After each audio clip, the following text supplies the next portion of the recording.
तो इस कहानी के स्टार्टिंग में हमें बताया जाता है कि इस दुनिया में 7 प्रकार की शक्ति है। आइज, फायर, विंड, अर्थ, स्पेस, लाइट और डार्कनेस। इस सभी जादू का उपयोग जादूगर और जादूगर का बच्चा ही इस्तेमाल कर सकता है। उसी वक्त हमें आइज गोड पगोड़ा का सीन दिखाया जाता है। फिर हमें उस महल के अंदर का सीन दिखाया जाता है, जिसके अंदर एक लेडी जिसका नाम बिंगलिंग होता है, उस लेडी को आइस गॉड बनाया जा रहा होता है, जिसमें उसे आइस स्टोन को हासिल करना था। लेकिन वो ऐसा नहीं करना चाहती थी, क्योंकि उसके बदले में उसे अपने परिवार से दूर होना पड़ता था और वो लेडी अपने परिवार से बहुत ज़्यादा प्रेम करती थी।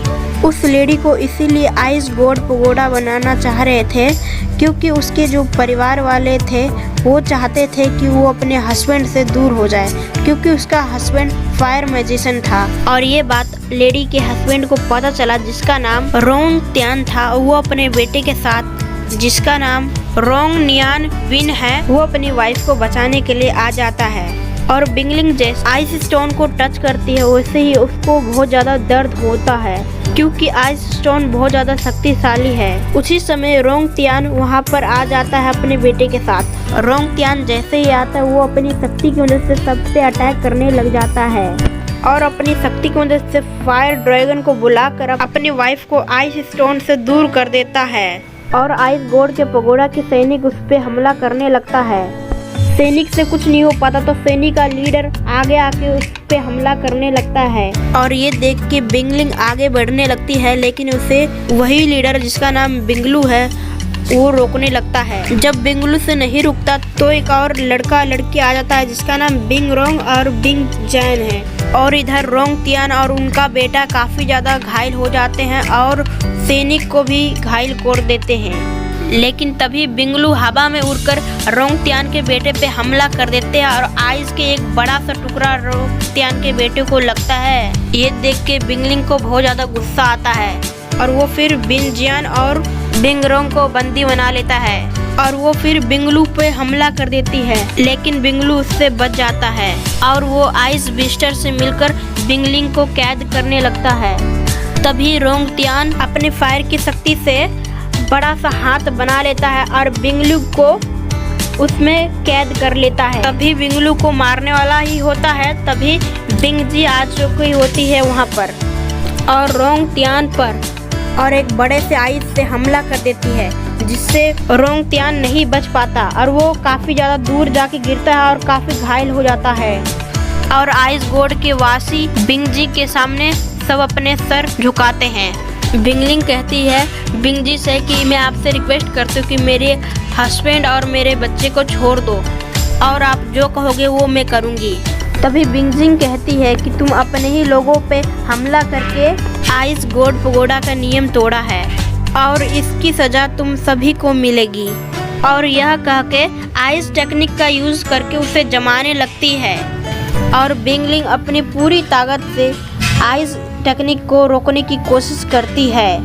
बिंगलिंग अपने बेटे से कहती है कि मैं इतनी शक्तिशाली नहीं हूँ जो कि मैं बिंगजी से जीत पाऊँ या फिर लड़ पाऊँ, और मैं यहाँ कुछ समय रहा तो मैं जम जाऊंगी। और ये कह के आइस स्टोन उसे दे देती है और उसे अपने शक्ति से कहूँ और भेज देती है। और आइस स्टोन देने के बाद वो खुद भी जम जाती है। कुछ समय के बाद बिंगजी बिंगलू को बुलाती है और कहती है रोंग त्यान और नियान को से आइस स्टोन लेके आओ। और उधर रोंग त्यान और नियान एक सुनसान इलाके में जाके गिरते हैं वो दोनों। तभी रोंग त्यान कहता है कि हमारे पास ज़्यादा समय नहीं है और वो अपनी शक्ति की मदद से एक पोर्टल खोलता है। और तभी नियान कहता है कि हमें वापस जाकर मम्मी को बचाना चाहिए। लेकिन रोंग त्यान को पता था बिंगलिंग ने हम दोनों को बचाने के चक्कर में अपना सेक्रीफाइस कर दिया है। वह नियान से कहता है कि मुझे तुम्हें इतनी खतरनाक जगह नहीं लाना चाहिए था। तभी वहाँ पर आइस गॉड के सैनिक आने लगते हैं और तभी रोंग त्यान नियान से कहता है कि तुम्हें जिंदा रहना होगा और फिर नियान को पोर्टल की तरफ फेंक देता है। उसके बाद रोंग त्यान अकेला ही सैनिक से लड़ने लग जाता है और कुछ समय लड़ने के बाद बिंगलू अपने दोस्त के साथ वहाँ पर आ जाता है और वो तीनों मिलकर रोंगतियान पर हमला करने लगता है। रोंगतियान उससे लड़ता है और नियान से कहता है तुम्हें अपना ख्याल खुद रखना होगा और कहता है कि आइस स्टोन इन्हें मत देना। यह कह के रोंगतियान अपने आप का सेक्रीफाइस कर देता है और वहाँ पर बहुत बड़ा ब्लास्ट होता है। रोंगतियान ने जो पोर्टल खोलकर रोंगनियान को भेजा था वो पोर्टल आइस गोड के सबसे बड़ा पहाड़ पर जाके खुलता है और रोंगनियान देख लेता है ब्लास्ट होते हुए और वो समझ जाता है कि इसके पापा ने इसके लिए सेक्रीफाइस कर दिया है और वो रोते हुए वहाँ से भागने लगता है।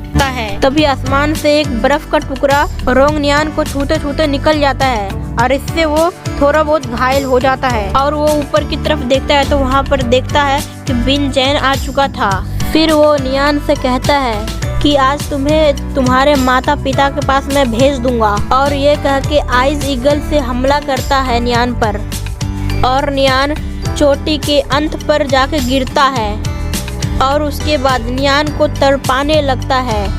उसके कुछ समय के बाद नियान को बहुत ज़्यादा गुस्सा आता है और वो आइस और फायर से अटैक कर देता है और वो काफ़ी ज़्यादा दूर जाके गिरता है और वहाँ पर बिंगलू भी आ जाता है और नियान को कहता है कि आइस स्टोन को हमें दे दो नहीं तो तुम भी मारे जाओगे। और नियान कहता है कि ये स्टोन मेरी माँ ने दिया था, अगर मैं तुम्हें दे भी दूँ तभी भी तुम मेरे को मार ही दोगे, इसीलिए मैं खुद मर जाता हूँ। तभी बिंगलू कहता है कि तुम ऐसा कुछ मत करना क्योंकि आइस स्टोन नष्ट हो जाएगा इससे। और नियान कहता है कि ये तुम्हें मेरे माँ बाप को मारने से पहले सोचना चाहिए था और ये कह के वो पीछे घायल में कूद जाता है। बिंगलू भी उसे बचाने के लिए जाता है लेकिन बचा नहीं पाता और नियान काफ़ी ज़्यादा पानी के नीचे चला जाता है जिससे कि बस जो नियान के पास आइस स्टोन था वो एक्टिव हो जाता है जिसकी मदद से नियान का आँख खुल जाता है पानी के अंदर। और ये एपिसोड यहीं पर ही ख़त्म हो जाता है और ये मैं उम्मीद करता हूँ कि आपको ये वीडियो पसंद आया होगा क्योंकि ये मेरा फर्स्ट एक्सप्लेन वीडियो था। अगर इस वीडियो का पार्ट 2 चाहिए तो आप मेरे को कमेंट में लिख के बता सकते हो, तो मैं ज़रूर लाऊंगा। तो मिलता हूँ किसी और वीडियो के साथ। जब तक के लिए वीडियो को लाइक करके चैनल को सब्सक्राइब के साथ ही बेल आइकन कॉल पर सेलेक्ट कर लो कि जैसे मैं वीडियो अपलोड करूँ उससे आपको सूचना मिल पाए। जब तक के लिए बाय।